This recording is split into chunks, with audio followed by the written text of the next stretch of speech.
आज चाहिँ असार 15 अनि हामी चाहिँ दही चिउरा खान आँटेको छौँ। अब हेरौँ है हाम्रो प्रिपरेसन कसरी जान्छ। यो चाहिँ हाम्रो असार 15 को तयारी। यो असार 15 मा चाहिँ विशेष गरेर हामी दही चिउरा केरा आदि खाएर मनाउने हाम्रो परम्परा चलन छ।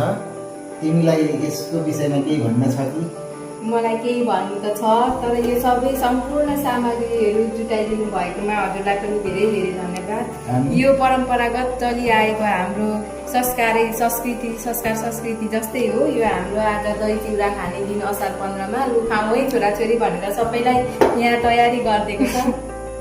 ह्यापी दही चिउरा एभ्रीवान। सबैजनालाई सुतिरहेको छ है, उठाउनै पर्ने छ भाइलाई चाहिँ। उठाउन जान्छु म, तयारी गरिसकेर जानुपर्छ। हुँदैन हो यो चाहिँ स्टार्ट छ।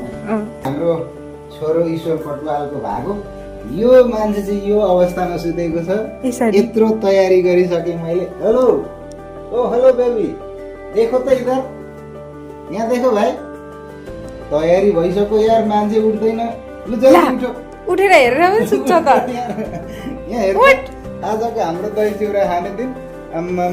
मान्छे सुतेको उसको भाग त यहाँ। यहाँ हेर त, के लेखिसकेको छैन। अब यसलाई कसो गर्ने?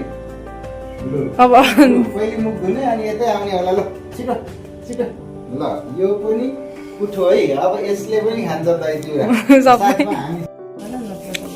हामी यसरी दही चिउरा कोला खाँदैछौँ माछ।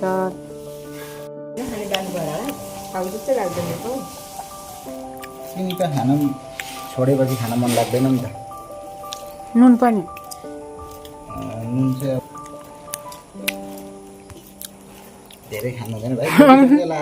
बिचरा आँखा मिच्दै मिच्दै आयो भाइ पनि। अब भाइलाई त यस्तो पनि मुस्दिनु पर्ने तेरो ले। ए यहाँ भइसक्यो, खाएको छैन आखिर जुन भाउ नि मुस्नु नै पर्छ कि हो त्यही भाइ मलाई दुध कम खाएको।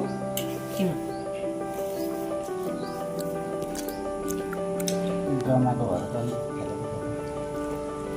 खाँदैन सर? थोरै खाऊ।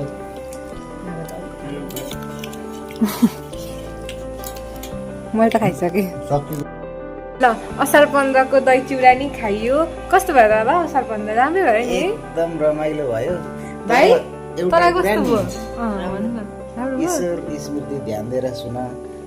म पसलमा जाँदा कतिपय छोरा मान्छेहरू, सबै कहिले त होइन, कतिपयले सामान खरिद गर्ने सिलसिलामा त्यो व्यापार गर्दै गरेको ठाउँमा अथवा यही 15 को तयारी गर्न केरा किन्दा भनौँ, बनाना के अरे आँप आदि इत्यादि किन्दा 5 रुपियाँ 10 रुपियाँ पैसामा धेरै बार्गेनिङ गरेको देख्छु क्या।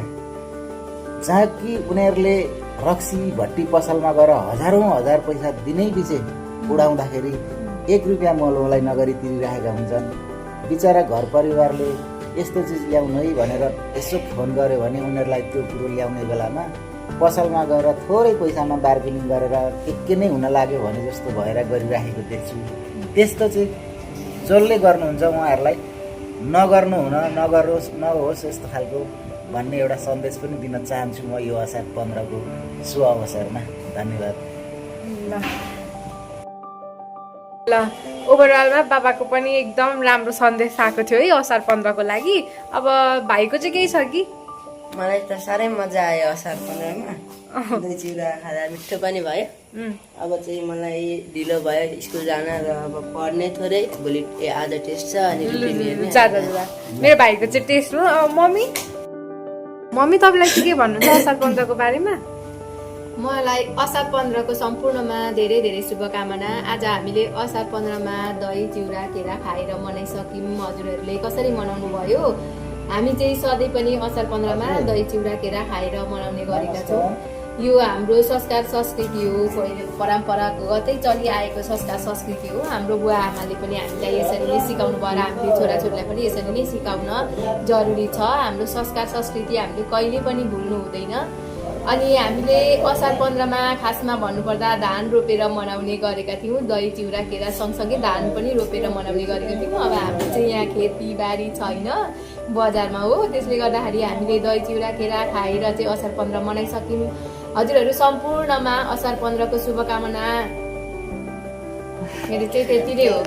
ल मम्मीले भने एकदम राम्रो कुरा गर्नुभयो है। अब हामीले यो असार 15 को हाम्रो मेन सन्देश चाहिँ त्यही, अब हामीभन्दा आउने जेनेरेसनलाई पनि असार 15 को बारेमा थाहा होस्, कसरी मनाइन्छ के गरिन्छ भनेर हो। ल हामी चाहिँ यसरी नै भिडियोहरू, अब यो असार 15 को आयो, पक्कै साउन 15 पनि आउँदैछ, साउन 15 मा खिर पकाएर मनाउनु पर्छ भनेर तपाईँहरूलाई देखाउँछौँ बिस्तारै होइन मम्मी। साउन 15 मा खिर खाने हो नि त, हामी तपाईँहरूलाई यसरी नै भ्लग गरेर साउन 15 को खिर खाएको पनि हामी तपाईँहरूलाई देखाउँछौँ। त्यतिखेरसम्म चाहिँ हामीसँग कनेक्टेड बस्नु होला र हाम्रो च्यानललाई चाहिँ सब्सक्राइब, सेयर, फलो गरिदिनु न तपाईँहरूलाई रिक्वेस्ट गर्छु। By everyone. बाई गरिदिनु। बाई।